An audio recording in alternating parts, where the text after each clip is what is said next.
sang thum bang ka tot ka na ngai khang gon pi bang lung ka nga na pin na chun ngai nu bang lung kam mun na ki khen jeng ding im gelin ken vang ka gel thei pun ka dau zo zi pu nei ngai da min nei he thim zo si lung mol ka na hi kêu ki ta hi o phat che sa khan khu kan na ngai lu pe se vang zo a nei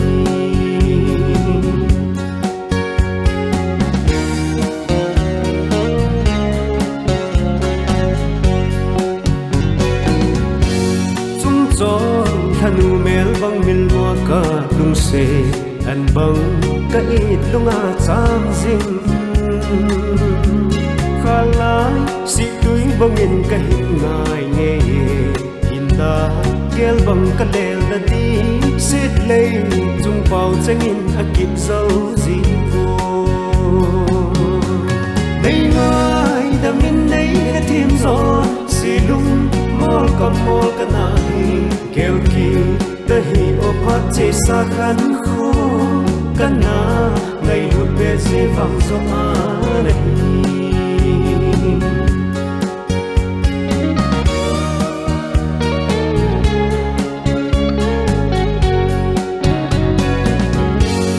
ikim